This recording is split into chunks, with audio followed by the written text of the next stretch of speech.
I'm very concerned that pets is going to become synonymous with big technology.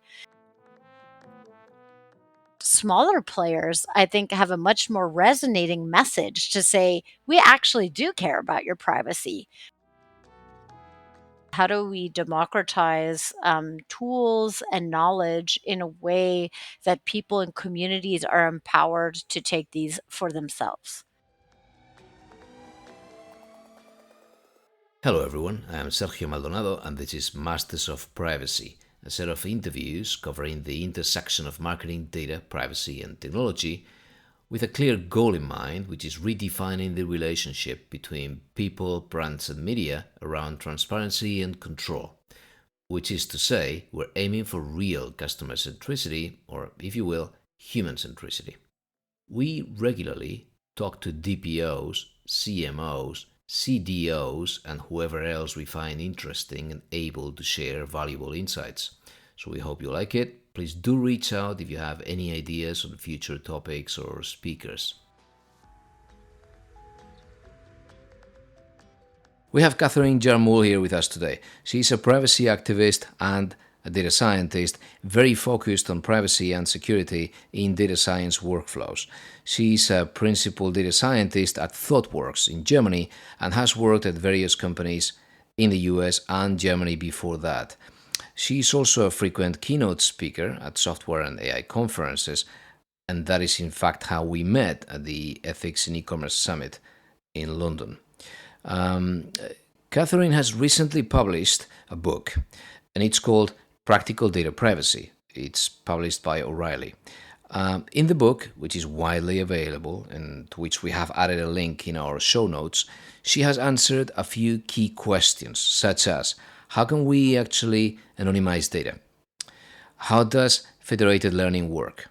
Can we already leverage homomorphic encryption, so one of the privacy enhancing technologies, to run analysis, for example, or work with data even while it is encrypted? How can we compare and pick the most appropriate privacy enhancing technology or PET? How can we use open source libraries and more? So I have asked Catherine to help us bring pets, again, privacy enhancing technologies, down to earth. And I believe she has succeeded. Let's get on with it. So, Catherine, thanks for coming. Thank you so much for having me. You said something at the ECA conference in London, which stuck, which is that the people that are leveraging pets, privacy enhancing technologies these days, tend to be the larger players, the Googles and Metas and so on, I understood. How do you see that over time? Do you think that will be the case and we're going to be in the hands of the large players and smaller startups will need them to pave the ground? Or do you believe it's going to even out and it won't have such a competitive impact? Yeah, I mean, I mentioned it because I'm really concerned about it, and I think maybe this is something you share my concerns. Um, I'm very concerned that pets is going to become synonymous with big technology, and that only the big tech companies will be the ones that have deployed these at scale, that know how to use them, that they've been experimenting and honestly researching, contributing great research to the space for many years. But it could potentially be used, and we could maybe even argue it already is being used as a vector to monopolize certain parts of consumer facing data. And one could argue that the lobbying influence of CCPA in California, for example, where very specific ways of wording, so that specific types of consent processing, data processing, pets technologies, and so forth, are perceived as better than other types of processing, um, from a privacy aspect. And we could argue, we could argue where consumer data is most protected and we're not, probably for many hours. But my fear is that this lobbying influence of privacy regulation by large technology companies is going to create an environment where smaller companies that don't position now to enable pets are going to be severely disadvantaged at not only a local scale, but at a global scale. And that's a big concern that I have. Good, because then if we zoom out a little bit, before pets, you need to care, Yeah. right? There's gonna be Yeah. You have to be so motivated. exactly. So there's gonna be, if you look at a startup, for so a startup, maybe they do worry and they start with that mindset. Oh, I need to know that there's gonna be different people. We may discriminate. We want to show transparency, control all of these pieces. We understand them, but the money that we have compared to the budget that Google will have to hire privacy engineers means that we are looking at hashing data and things that people have been doing for 20 years, whereas the best people out there that we know, or maybe, they want to get excited in their jobs, so they want to do things that are at the cutting edge, and they get not only that entertainment and enjoyment and learning experience, but also more money. So if the best people are working with like the best federated learning tools and exploring all of these things that we keep seeing in the Google Cloud and in like even the privacy sandbox in the marketing space. And in fact, that's a very good example in the marketing space. All of these publishers and small ad tech companies, they are still dealing with cookies because that's all they know. And we know they're really a challenge from a privacy point of view. But Google is already, far, far ahead with Topics API, distributed, interests and topics on every individual's browser. And so I guess there's two ways. One is that maybe this becomes commoditized to the point that you do not need so much money or such teams to be able to go as far to be as sophisticated, or maybe that people are able to, I don't know, to have some tools on the individual. Let's say that control gets to such level that we do not need the company itself to do it for us. I don't know. I'm rambling. What do you think? I mean, I think it could go any number of ways. So one of the things, I recently published a book, Practical Data Privacy. One of the reasons why I published that book is I wanted to demystify pets for a technical audience. So just to be clear, the book is for a technical audience, but it's not specifically when we see things like privacy engineering, which I would say is like the field of pets as part of privacy engineering. Right now, it's kind of owned by experts who have studied cryptography or who've studied differential privacy, or as you talk about, study federated learning. And is a very small expert group that kind of owns those topics. But I don't think that the knowledge needs to be owned like that. Just like we see machine learning today is not only from five companies, it doesn't have to be that privacy engineering is also only from five companies.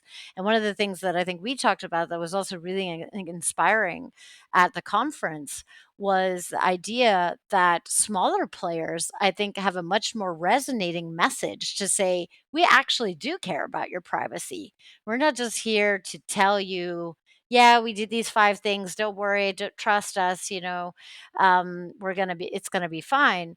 There's actually a relationship with your customer when you're smaller. There's an understanding of what customers are looking for. There's an understanding when you're operating in mid-size e-commerce or smaller spaces in e-commerce. There's that relationship that you have. And at the end of the day, privacy is about trust and the other way around. And so you don't have to have the coolest research group for pets to say, guess what? You know what? We decided to change these things about how our product works because we hope that it's going to give you more choices.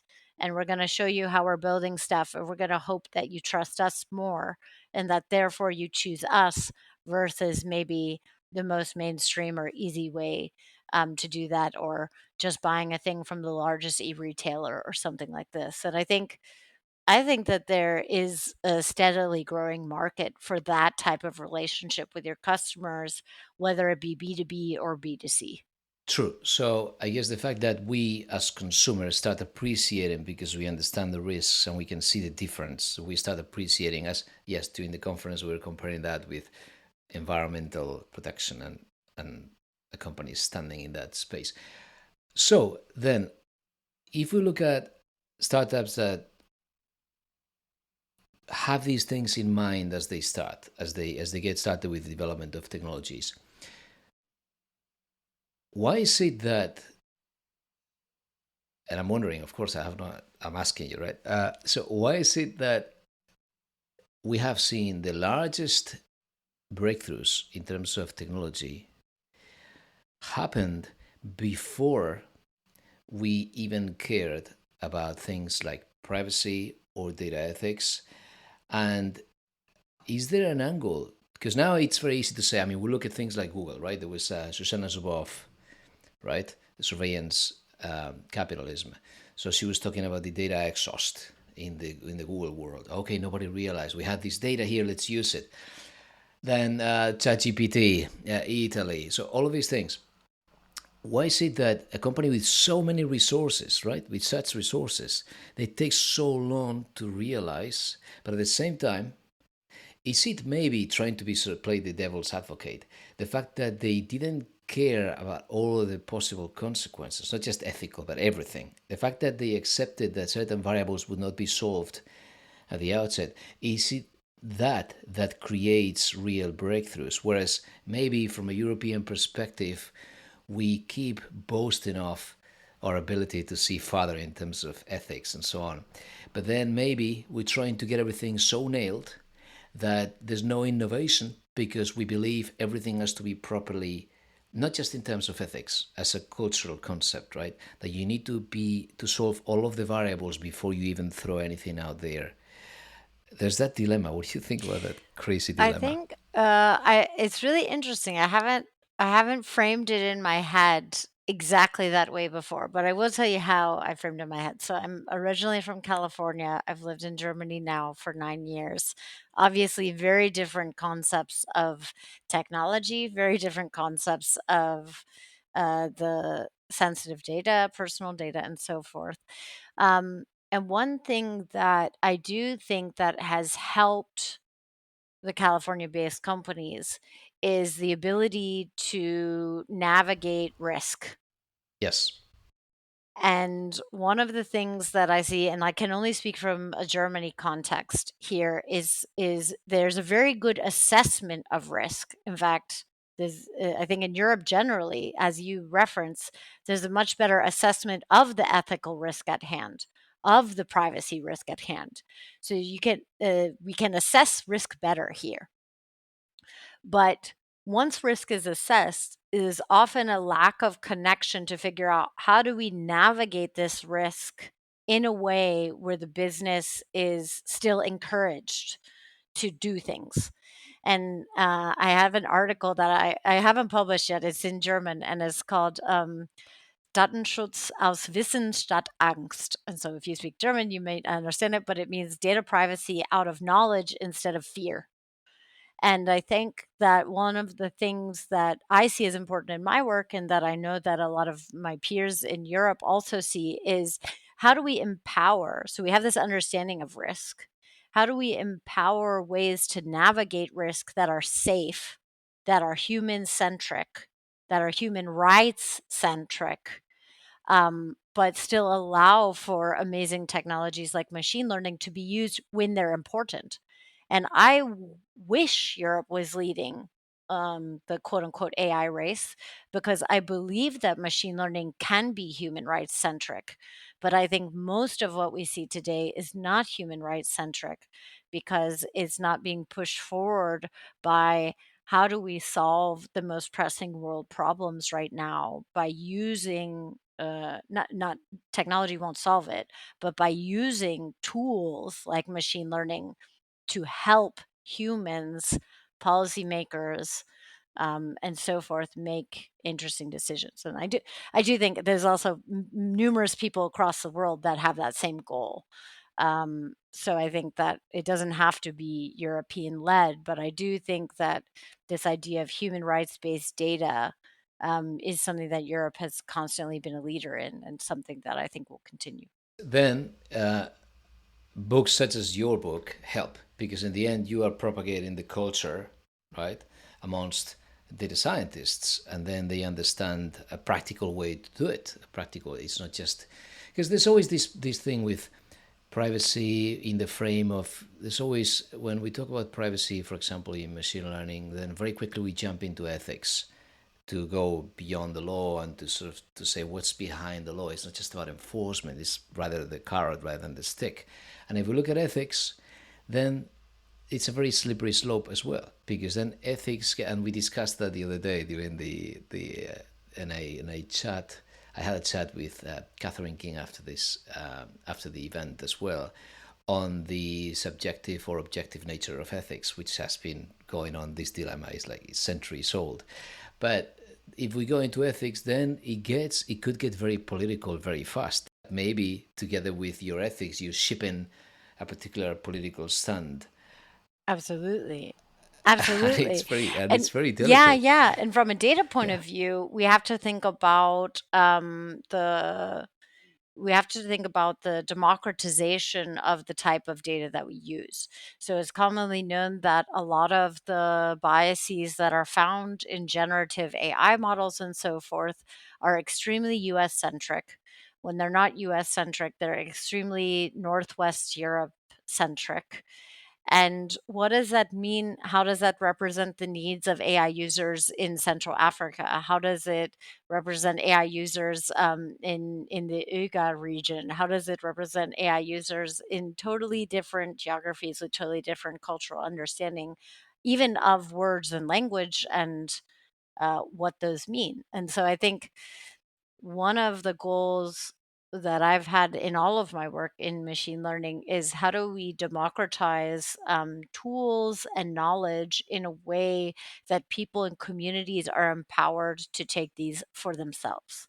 And I think ethics at a global or a human rights sense is about allowing people to define what they think of as a just world. And yes, therefore it does get contentious because we can live two streets away and have very different views of what a just world looks like. But Exactly. if both of us have equal access to knowledge and tools, potentially, I guess what we could argue from a democratic society point of view is that eventually that plays out for the better of society via some sort of communal and or congressional type of understanding across the many different viewpoints. I guess that would be the goal. It's good. I mean, in the end, even the law, right? Even the law has fundamental rights sitting behind. So there's always going to be something. There's always going to be that layer where we do need some common beliefs, and yeah. What's exciting to you these days in terms of the technologies that you see, not just coming far ahead, but maybe things that everybody could leverage, perhaps by even looking at your book? What's exciting to you these days? Yeah, I think it's a really awesome space for that. This is something that I say also at a lot of machine learning conferences. I think that the way that we do data sharing today, no matter what scale you're doing it at, is going to fundamentally change in the next 5 to 10 years because the technologies that are available now. I know numerous of your listeners probably know now a lot about federated analytics and federated learning.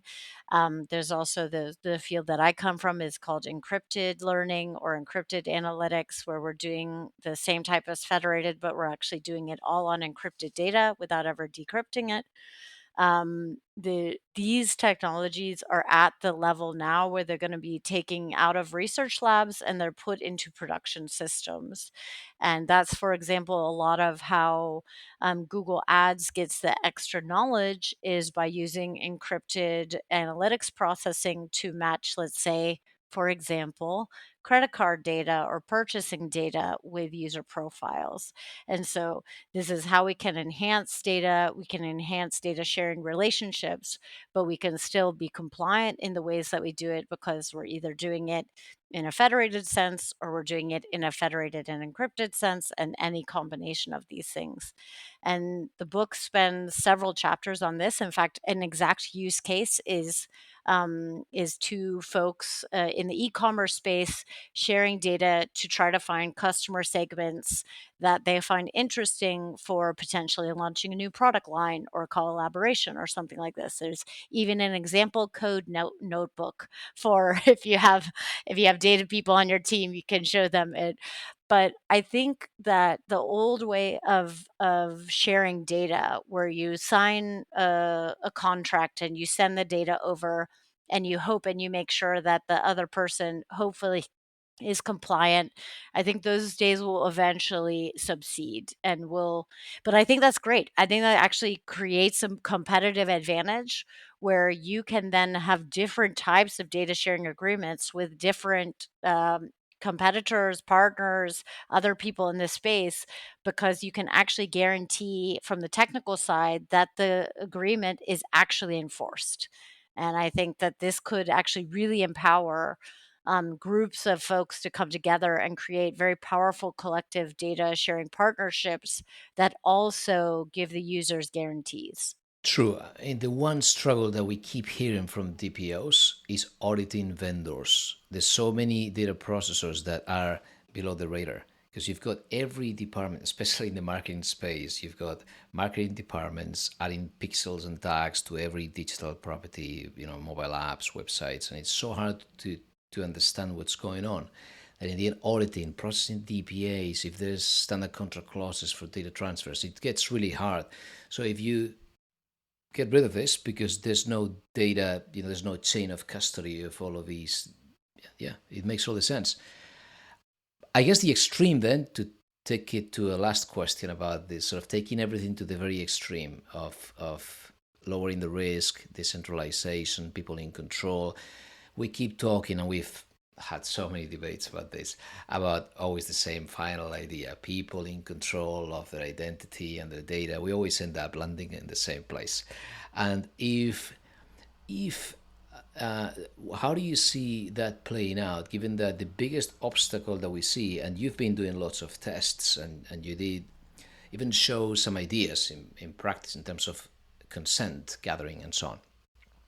Do you see, or have you found a way to break the convenience barrier with people when it comes to control?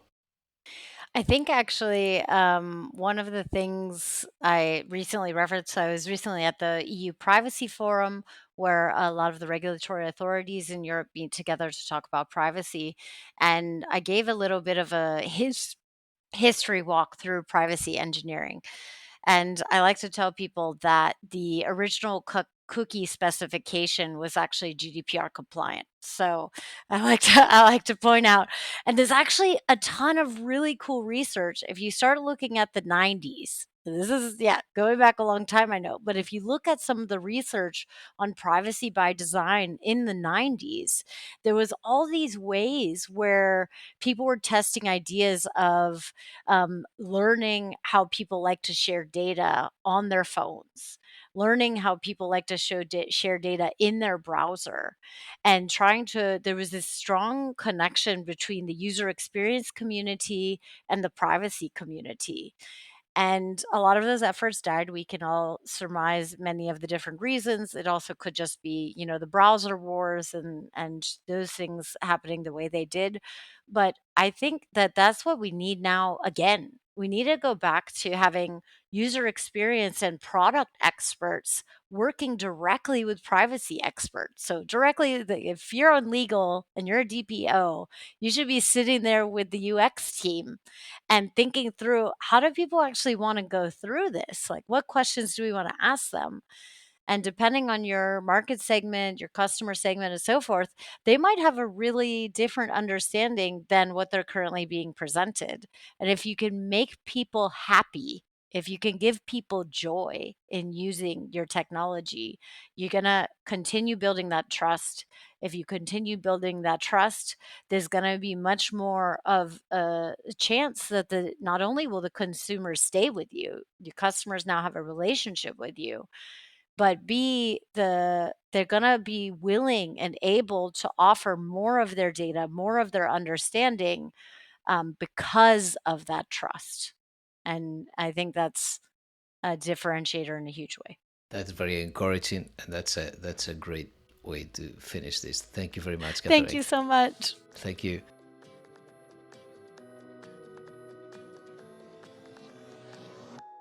Okay, that's all for today. And you will find some episode notes and links to our social channels on mastersofprivacy.com. Thank you for listening.